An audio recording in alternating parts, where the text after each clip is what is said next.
શ્રી સ્વામિનારાયણ ભગવાનની જય. અક્ષર પુરુષોત્તમ મહારાજની જય. ગુણાતીતાનંદ સ્વામી મહારાજની જય. ભગતજી મહારાજની જય. શાસ્ત્રીજી મહારાજની જય. યોગીજી મહારાજની જય. પ્રમુખ સ્વામી મહારાજની જય. ગુરુહરિ મહંત સ્વામી મહારાજની જય. સુરત અક્ષરધામ મહોત્સવની જય.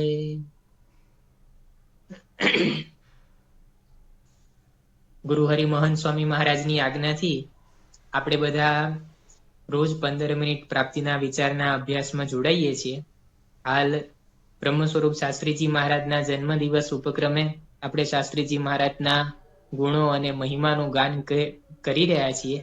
એ અંતર્ગત આજે આપણે શાસ્ત્રીજી મહારાજના એક વાક્ય ઉપર વિચાર કરવાના છીએ. સંમત ઈસવીસન 1939ની સાલમાં શાસ્ત્રીજી મહારાજે 72 વર્ષની ઉંમરે ગોંડલથી એક પત્રની અંદર શ્રીજી સ્વરૂપદાસ સ્વામીને લખ્યું હતું કે આપને અત્યારે તો તે વાતનો ભવિષ્યનો ખ્યાલ નહીં આવતો હોય, પણ મને તો ઈદમ દેખાય છે કે આપણી સંસ્થા બધી જ રીતે ખૂબ વૃદ્ધિ પામશે. આ વાક્ય શાસ્ત્રીજી મહારાજની એક આર્ષવાણી છે. પણ જ્યારે આપણે વિચાર કરીએ છીએ કે શાસ્ત્રીજી મહારાજ એવું કહે છે કે આપણી સંસ્થા સર્વાંગી રીતે ખૂબ વૃદ્ધિ પામશે, તો એ વાક્ય પાછળ એ વખતની પરિસ્થિતિ શું હતી, કઈ પરિસ્થિતિની અંદર શાસ્ત્રીજી મહારાજ આ વાક્ય બોલ્યા છે? તો એના માટે આપણે 1936ની સાલથી 1941ની સાલ સુધીનો એક સમયગાળો એ જોઈએ કે એ સમયે સંસ્થાની પરિસ્થિતિ શું હતી. તો આપણને ખ્યાલ આવશે કે શાસ્ત્રીજી મહારાજે કઈ પરિસ્થિતિની અંદર આ વાક્ય લખ્યું છે. આ જ પત્રની અંદર શાસ્ત્રીજી મહારાજ શ્રીજી સ્વરૂપદાસ સ્વામીને લખે છે કે હરજીવનદાસ સ્વામી એ નિર્ગુણદાસ સ્વામી સાથે જલાલપુર ગયા છે. નીલકંઠ પણ ત્યાં ભેગા છે.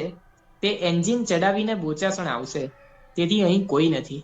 સ્વામીનો કહેવાનો ભાવ એ છે કે હું અહીંથી ત્યાં આવી શકું એમ નથી, કારણ કે અહીંયા સંતોની ખેંચ છે. પણ તોય સ્વામી લખે છે કે તેમ છતાં અહીં કંઈક ગોઠવણ કરી અને પછી હું ત્યાં આવીશ. તો સંસ્થાની સ્થાપનાને 30 વર્ષ બીતી ગયા છે, પણ શાસ્ત્રીજી મહારાજને મંદિરથી બહાર નીકળવું હોય તો સંતોની ખેંચના કારણે સરળતાથી એ બહાર નીકળી અને બીજી જગ્યાએ જઈ શકતા નથી. એવી એ વખતની મંદિરની અને સંસ્થાની પરિસ્થિતિ છે. યોગી બાપા શાસ્ત્રીજી મહારાજને તારીખ 6 નવેમ્બર 1940ના એક પત્રમાં લખે છે કે મારે શરીરે આપની કૃપાથી કાલથી મટ્યું છે. આજે મગનું પાણી ને ભાત સવારમાં લીધો હતો. ડાક્ટર કહે છે તમો ખાવામાં કોઈ રીતે ફેર ન પાડશો. દાળ મોળી, ભાત ખીચડી, મોળી છાશ વગેરે હમણાં લેવું. અશક્તિ વર્તાય છે. આટલું કહીને યોગી બાપાએ પોતાની શારીરિક પરિસ્થિતિ શું છે એનો પરિચય શાસ્ત્રીજી મહારાજને આપ્યો. અને હવે તેઓ આગળ લખે છે કે ડાંગરામાં ધર્માદો તૈયાર થઈ ગયો છે, અત્રે બાજરો નથી. તો કોઠારી કહે હમણાં જઈ આવીએ, તેથી 1-2 દિવસમાં જવા વિચાર છે. સંસ્થાની સ્થાપનાના લગભગ 32 વર્ષ પછી યોગી બાપા, જે ગોંડલ મંદિરના મહંત કહેવાય, એ એવું લખે છે કે એક બાજુ આરામનો પૂરતો સમય નથી અને તબિયત સારી નથી, ઔષધનો મેળ ના પડતો હોય, તેમ છતાંય યોગી બાપાને ધર્માદો ઉઘરાવવા માટે નીકળવું પડે છે. કારણ કે જો ધર્માદો ઉઘરાવવા માટે ના જાય તો ભંડારના તળિયા એ ડોક્યા કરવા માંડે. એવી સંસ્થાની એ સમયની પરિસ્થિતિ છે. એ વખતે હરિભક્તોનો સમૂહ કેવો હતો? તો યોગી બાપા શું લખે છે? 15 ફેબ્રુઆરી 1939ના પત્રમાં યોગી બાપા લખે છે કે પારાયણમાં રોજ 20 હરિભક્તો આવે છે. તો સમૈયા જેવું રહે છે. 20 હરિભક્તોની પારાયણમાં યોગી બાપાને સમૈયા જેવું લાગે છે. તો આપણે કલ્પના કરી શકીએ છીએ કે ચાલુ દિવસમાં હરિભક્તોની અવર જવર કેટલી હશે. અને એ વખતે સંસ્થાની આર્થિક પરિસ્થિતિનો ચિતાર શું છે? 18 એપ્રિલ 1936ના એક પત્રમાં યોગી બાપા શાસ્ત્રી મહારાજને કહે છે કે અત્યારે સિલકમાં કાંઈ નથી, ફક્ત સ્વામી પોતે જ સિલકમાં છે. તો આવી પરિસ્થિતિની અંદર શાસ્ત્રીજી મહારાજે આ વાક્ય લખ્યું છે કે ભલે અત્યારે તમને ભવિષ્યનો ખ્યાલ નહીં આવતો હોય, પણ મને તો ઈદમ દેખાય છે કે આપણી સંસ્થા સમૃદ્ધિ અને પ્રતિષ્ઠામાં ખૂબ વૃદ્ધિ પામશે. શાસ્ત્રીજી મહારાજ 1941ની સાલમાં સારંગપુરમાં હતા અને અહીંયા ફાગણી પૂનમનો સમય હતો. અને એ વખતે અહીંના ભંડારીએ શાસ્ત્રીજી મહારાજને કીધું કે સ્વામી, કોઠાર ખાલી છે અને દાળ ચોખા બિલકુલ નથી. સમયો આવે છે, બધાને શું જમાડીશું? ત્યારે શાસ્ત્રીજી મહારાજ તાત્કાલિક ખાતરજ બાજુ વિચરણ કરતા સંતોને પત્રમાં એવું લખે છે કે તમે અત્રે દાળ ચોખા બિલકુલ નથી, તો ખાતરજમાં દરેકને સમજ પાડીને વહેલી તકે 25-30 મણ મોકલો તો સારું. ચોખા દાળ બિલકુલ નથી, અત્યારે તો મગથી કામ લઈએ છીએ, પણ મહેમાનને મગની ખીચડી ના હોય તે આપને તસદી આપી છે. હવે જે સમયની અંદર અનાજના દાણા પૂરતા નથી, નાણાં પૂરતા નથી, માણસોની અવર જવર નથી, અને સંતોને આટલી ભીંસની વચ્ચે સેવા કરવી પડે, સંતોની ખેંચ છે, આવી કટોકટીની પરિસ્થિતિમાં શાસ્ત્રીજી મહારાજ લખે છે કે મને તો ઈદમ દેખાય છે કે આપણી સંસ્થા સંપત્તિ અને પ્રતિષ્ઠામાં ખૂબ વૃદ્ધિ પામશે. શાસ્ત્રીજી મહારાજના સમયમાં એક એક સંતના માથે 2-3 જવાબદારી હોય. આખો દિવસ કામ કરી અને જ્યારે એ રાત્રે ભાણે બેસે જમવા માટે, ત્યારે પણ જો પૂરતું ધ્યાન નસીબ ના થાય તો આખા દિવસનો થાક હોય અને એમાં પાછું પૂરતું જમવાનું ના હોય. અને એવી પરિસ્થિતિની અંદર પણ જ્યારે કોઈ સંત બીમાર પડે ત્યારે તો કેવી કટોકટી સર્જાય. સારંગપુર મંદિરના હરિકૃષ્ણદાસ સ્વામી કોઠારી હતા, તો એમને શાસ્ત્રીજી મહારાજને આવી જ પરિસ્થિતિમાંથી પસાર થતા એક વખત પત્રમાં એવું લખ્યું, એમને લખ્યું કે મારાથી બધે મોરચે લડી શકાતું નથી, તો દયા કરશો. એમનો ભાવ એ હતો કે થોડા સંતો અહીંયા મોકલજો, પણ એ વખતે સંસ્થામાં સંતો જ ગણ્યા ગાંઠ્યા, તો કોને મોકલે શાસ્ત્રીજી મહારાજ? તો શાસ્ત્રીજી મહારાજ એમને 27 જાન્યુઆરી 1937 એક પત્રમાં એવું લખે છે કે આપ સેવા કરેલા અનુભવી છો, તો આપ હાલ સેવામાં મદદ કરશો. કોઠારનું કામ વહેલું મોડું કરશો, પણ ઠાકોરજીની સેવાનું કામ જરૂર કરશો. તો શાસ્ત્રીજી મહારાજ એમને એવું કહે છે કે તમે તો સેવાના અનુભવી છો, તો તમે ખાસ સેવામાં જોડાજો. એક બાજુ એ કહે છે કે ઓલરેડી આટલા બધા મોરચે હું લડું છું, હવે મારાથી પહોંચી વળાતું નથી, અને સ્વામી એમને આ વાત કરે છે કે તમે સેવામાં જોડાજો. અને આગળ શાસ્ત્રીજી મહારાજ એમને શું કહે છે કે ગોંડલમાં બધાઓને તાવ આવ્યો હતો ને પગથિયાનું કામ પૂરું કરવાનું હતું, તે વખતે મેં જાતે ભંડાર કર્યો છે, તો સેવા કરવામાં આપણી શોભા છે. દેહ તો કૃતજ્ઞ છે, જેટલી કમાણી દેહથી કરીએ તેટલો આપણને હાથ દે છે. તો કેવી પરિસ્થિતિ હશે કે શાસ્ત્રીજી મહારાજ સંસ્થાના ધણી કહેવાય, સંસ્થાના ગુરુ કહેવાય, અને લાખો હરિભક્તોના જીવન પ્રાણ કહેવાય એવા શાસ્ત્રીજી મહારાજને સંસ્થાની સ્થાપનાના 30 વર્ષ પછી પણ એક મંદિરમાં ભંડારીની જેમ સેવા કરવી પડતી હોય, તો એ વખતની સંસ્થાની આ પરિસ્થિતિમાં શાસ્ત્રીજી મહારાજ એવું બોલ્યા છે, એવું લખ્યું છે કે મને તો ઈદમ દેખાય છે કે આપણી સંસ્થા પ્રતિષ્ઠા અને સમૃદ્ધિમાં ખૂબ વૃદ્ધિ પામશે. અને એ વખતની પરિસ્થિતિ કેવી હતી, તો જ્યારે શાસ્ત્રીજી મહારાજ આવી દાણા પાણાની ભીંસ છે અને એની અંદર આ વાક્ય બોલ્યા છે, તો બીજો કોઈ વ્યક્તિ હોય તો એને પોતાના સિદ્ધાંતો પર શંકા થવા માંડે કે સંસ્થાની સ્થાપનાના 3 દાયકા વીતી ગયા અને હજી વ્યવહારના 2 છેડા ભેગા થતા નથી, તો પછી આપણે જે સિદ્ધાંતને લઈને નીકળ્યા છીએ એ વાત તો સાચી હશે ને? પણ શાસ્ત્રીજી મહારાજ અને આપણા ગુરુવર્યોને ક્યારેય શંકા થઈ નથી કે આ વાતમાં કઈ ખોટું નહીં હોય ને. શાસ્ત્રીજી મહારાજનો પ્રચંડ આત્મવિશ્વાસ આપણને આમાં દેખાય છે કે આ પરિસ્થિતિની અંદર પણ એમને વિશ્વાસ છે કે મહારાજ સ્વામી સાચા છે, આપણી ઉપાસના સાચી છે, આપણી નિષ્ઠા સાચી છે, આપણી વાત સાચી છે, અને ભગવાન આપણા પક્ષમાં છે, એટલે આપણો વિજય નિશ્ચિત છે, અને આપણી સંસ્થા પ્રતિષ્ઠા અને સમૃદ્ધિમાં ખૂબ આગળ વધશે, એ વિશ્વાસમાંથી જન્મેલું આ વાક્ય છે.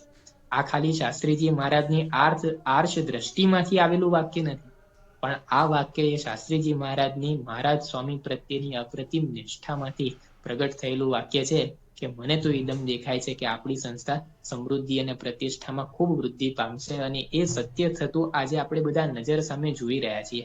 શાસ્ત્રીજી મહારાજ જ્યારે ધામમાં પધાર્યા, યોગી બાપા ગુરુપદે આવ્યા, ત્યારે યોગી બાપા માટે એવું કહેવાતું કે ભલા ભોળા સાધુ. બધાને પ્રશ્ન હતો કે જોગી શું કરશે, પણ યોગીજી મહારાજે તો આ સંસ્થાની અંદર એવા યુગવર્તી કાર્યો કર્યા કે એમને સંસ્થાને દરિયા પાર પહોંચાડી દીધી.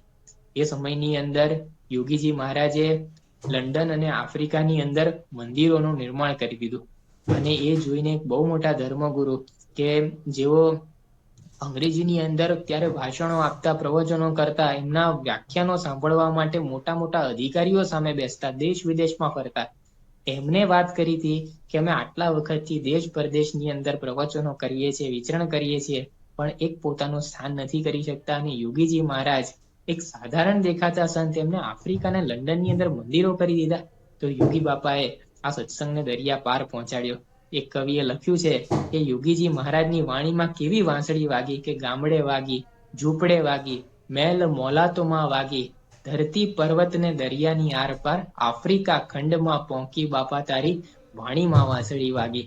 એમ યોગીજી મહારાજે એક કાર્ય કર્યું. બીજું એમનું એક વિશેષ કાર્ય શું આપણને જોવા મળે છે કે યોગીજી મહારાજે ભણેલા ગણેલા સુશિક્ષિત નવયુવાનોને દીક્ષા આપી. એ સમય કેવો હતો કે સત્સંગની અંદર એક સંત વકીલનું ભણીને સાધુ થયા હતા. તો સંપ્રદાયમાં ચર્ચા થતી કે આ તો વકીલનું ભણીને આવ્યા છે. એવા સમયની અંદર યોગીજી મહારાજે ડોક્ટર, એન્જિનિયર અને ગ્રેજ્યુએટ થયેલા 51 થી વધારે સુશિક્ષિત નવયુવાનોને દીક્ષા આપી. અને અખિલ સ્વામિનારાયણ સંપ્રદાયમાં યોગી બાપાએ એક સક્કો બેસાડી દીધો. તો એવું એક યોગીજી મહારાજનું વિશિષ્ટ કાર્ય એ સમયમાં થયું. અને યોગીજી મહારાજે ત્રીજું યુગવર્તી કાર્ય એ કર્યું કે એમને અઠવાડિક સભાઓ શરૂ કરી. બાળ મંડળો, યુવા મંડળો, વડીલ મંડળો શરૂ કર્યા. અને એના કારણે આખો સત્સંગ એ નિયત સમય ભેગો થતો ગયો. એની અંદર અસ્મિતાની, સત્સંગના ઇતિહાસની, મહિમાની પુષ્ટિ થતી ગઈ. અને વટવૃક્ષ વિસ્તરતું ગયું. એના મૂળ પણ ઊંડા ઉતરતા ગયા. 1954માં મુંબઈના દાદરના રેલવે સ્ટેશન ઉપર યોગીજી મહારાજે પહેલી બાળ સભા કરી હતી. અને આજે આપણે જોઈએ છે કે 5000થી વધારે બાળ મંડળના કેન્દ્રો સમગ્ર વિશ્વમાં ફેલાયેલા છે. તો યોગી બાપાનો આ સત્સંગને કઈ રીતે આગળ લઈ ગયા કે એની પાછળ આપણને શાસ્ત્રીજી મહારાજનું એ વાક્ય નજર સામે દેખાય છે કે એમને એવું કીધું હતું કે ભલે તમને અત્યારે ખ્યાલ નહીં આવતો હોય, પણ મને તો ઇદમ દેખાય છે કે આપણી સંસ્થા સંપત્તિ અને પ્રતિષ્ઠામાં ખૂબ વૃદ્ધિ પામશે. અને એ જ પાયા ઉપર પ્રમુખ સ્વામી મહારાજ અને મહંત સ્વામી મહારાજે વિકાસની એક હરણફાળ ભરી. એની વાતો આપણે આવતીકાલના સત્રમાં જોવાના છીએ. પણ આપણે જોયું કે શાસ્ત્રીજી મહારાજે કેવી પરિસ્થિતિની અંદર આ સત્ય સિદ્ધાંતને પકડી રાખ્યો હતો. એમાં આપણને આપણા ગુરુવર્યોની સચ્ચાઈ જોવા મળે છે. વરતાલની અંદર એમની પાસે શું નહોતું? એમ વિદ્વાન હતા, સદગુરુની પદવી હતી, લોકો પૂજતા હતા. અને એ બધી જ સાહેબી છોડી અને શાસ્ત્રીજી મહારાજે અગ્નિપથ સ્વીકાર્યો. અને એની અંદર પણ આ સિદ્ધાંતને છોડ્યો નહીં. અને એમને કમર કસી એમને બલિદાન આપ્યું. ત્યારે આપણા હાથમાં આ અક્ષર પુરુષોત્તમની સાચી વાત એ આપણને પ્રાપ્ત થઈ. શ્રીજી મહારાજે મંત્યના 21માં વચનામૃતમાં કીધું છે કે આ વાત એક વાર કહે સમજો કે લાખ વાર કહે સમજો, આજ સમજો કે લાખ વર્ષ કેળે સમજો, પણ આ વાત સમજે જ છૂટકો છે. જે વાત સમજ્યા વગર આપણું આત્યંતિક કલ્યાણ ના થાય, મોક્ષ ના મળે, એ વાત શાસ્ત્રીજી મહારાજે આપણને આટલું સહન કરી અને આપણે શાંતિથી સલામત રહીને ભજન ભક્તિ કરી શકીએ, સુખપાલમાં બેસીને ભજન કરી શકીએ, એવી રીતે આપણા હાથમાં આપી. એ શાસ્ત્રીજી મહારાજનો આપણી ઉપર બહુ જ મોટો ઉપકાર છે. અને આપણે એનાથી ધન્ય થયા છીએ, કૃતાર્થ થયા છીએ. તો શાસ્ત્રીજી મહારાજના ચરણોમાં ખાસ પ્રાર્થના કરીએ કે સ્વામી, આપના જે આ ઉપકારો છે એના સ્મરણ સાથે અમે આ નિષ્ઠાને અંતરમાં દ્રઢ કરી શકીએ, આપને રાજી કરી શકીએ, એવા આશીર્વાદ આપજો. આવતીકાલે આપણે શાસ્ત્રીજી મહારાજના આ કાર્યોને યોગીજીમાં પ્રમુખ સ્વામી મહારાજ અને મહંત સ્વામી મહારાજે કેવી રીતે આગળ ધપાવ્યા એની વિશેષ વાતો સાંભળીશું. શ્રી સ્વામિનારાયણ ભગવાનની જય. હવે આપણે માનો મળી છે મોટી વાત પ્રાપ્તિના પદને સમૂહ ગાનમાં બોલીએ. માનો મળી છે મોટી વાત, હાથ આવી તેમાં હાર જોરે, કરી જતન દિવસ રાત, સૂતા બેઠા સંભાર જોરે, સાચો મળ્યો છે સત્સંગ, અંગે અચળ કરી રાખ જોરે, રખે ચડે બીજાનો રંગ, એવો દાપણ દૂર નાખ જોરે, લઈ બેઠા છો મોટો લાભ, બેટી પૂરણ બ્રહ્મને રે, નહીં તો દુઃખનો ગત ડાપ, માની લેજો એ મર્મન રે, આજ પામ્યા છો આનંદ વામ્યા, દારુણ દુઃખન રે એમ કહે નિષ્કુળાનંદ રખે મુક્તા એવા સુખન રે. શ્રી સ્વામિનારાયણ ભગવાનની જય. પ્રાપ્તિના વિચારમાં એકત્રિત થયેલા સર્વ મુમુક્ષુઓને જય સ્વામિનારાયણ. આપણને ગઈકાલથી આ પ્રાપ્તિના વિચારની અંદર કોઠારી સંત પૂજ્ય પ્રિયવ્રત સ્વામી આફ્રિકાથી લાભ આપી રહ્યા છે. આમ તો લગભગ પૂજ્ય કોઠારી પ્રિય સાંઈને બધા ઓળખતા તો હશે જ, પણ એમનો વિશેષ પરિચય પ્રાપ્ત કરીએ. પૂજ્ય કોઠારી પ્રિય સાંઈ 1985ની સાલમાં અક્ષરબ્રહ્મ ગુણાતીતાનંદ સ્વામી દ્વિશતાબ્દી મહોત્સવ જે અમદાવાદની અંદર બહુ જ દિવ્યતા અને ભવ્યતા સાથે ઉજવાયો હતો, તેમાં તેઓએ પરમ પૂજ્ય પ્રમુખ સ્વામી મહારાજના હસ્તેથી દીક્ષા ગ્રહણ કરી અને ત્યારબાદ સારંગપુરની અંદર એને વિશેષ અભ્યાસ કરતા ભણવાની અંદર બહુ જ હોશિયાર અને પ્રવીણ, એટલે સારંગપુરમાં રહ્યા એ દરમિયાન જ સંસ્કૃતનો બહુ ઉચ્ચ અભ્યાસ તેઓએ કર્યો અને સડદર્શનાચાર્ય એની ઉપાધિ એમને પ્રાપ્ત કરી, એટલે માસ્ટર ડિગ્રી એમને આ પ્રાપ્ત કરી. પરમ પૂજ્ય સ્વામીશ્રીની ઈચ્છાથી તેઓ પોતે પીએચડીનો પણ અભ્યાસ કરતા હતા અને એ જ દરમિયાન પૂજ્ય બાપાએ એટલે કે પરમ પૂજ્ય મહંત સ્વામી મહારાજે તેઓને અમેરિકા એલએની અંદર વિશેષ કરીને વિચરણ કરવા માટેની આજ્ઞા કરી. એ દરમિયાન વિચરણ કર્યું, બધા હરિભક્તો બહુ જ રાજી થયા. એટલે બાપાએ પછી એમને ત્યાં જ રહેવાની આજ્ઞા કરી દીધી કે હવે તમારે એલએમાં જે મંદિર બને છે એમાં કોઠારી સંત તરીકે સેવા કરવાની છે. એટલે બાપાની આજ્ઞા થતાં તરત જ તેમને પીએચડીનો અભ્યાસ કરતા હતા, એટલે ડોક્ટરેટની ઉપાધિ પ્રાપ્ત કરવાની હતી, પણ બાપાના વચ્ચેને મૂકી દીધું અને ઘણા વર્ષો સુધી અમેરિકામાં રહી અને એમને આ એલએ મંદિરના કોઠારી સંત તરીકેની જવાબદારીઓ સંભાળી. ત્યારબાદ જેમ જેમ બાપાની આજ્ઞા થતી ગઈ પછી પાછું બાપાએ એમને કહ્યું કે હવે તમારે દિલ્હીમાં રિસર્ચ ઇન્સ્ટિટ્યૂટ એની જવાબદારી સંભાળવાની છે, તો ત્યાં પણ રહીને જવાબદારી સંભાળી. બાપાએ કહ્યું કે હવે તમારે જયપુર મંદિરના કોઠારી સંત તરીકે સેવા કરવાની છે, તો જયપુર મંદિરના કોઠારી સંત તરીકે પણ વર્ષો સુધી સેવા કરી.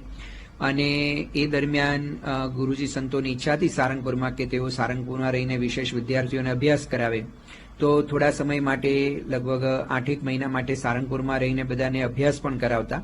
એમનું જીવન અત્યંત પવિત્ર અને એક આધ્યાત્મિક વ્યવહાર કોને કહેવાય એ આપણને એમની પાસેથી શીખવા માટે મળે. પછી પરમ પૂજ્ય પ્રમુખ સ્વામી મહારાજે એમને આજ્ઞા કરી કે અત્યારે તમારે આફ્રિકા કોન્ટિનેન્ટની અંદર કોઠારી સંત તરીકેની જવાબદારી સંભાળવાની છે. એટલે તેઓ 2011ની સાલથી આફ્રિકામાં આવ્યા.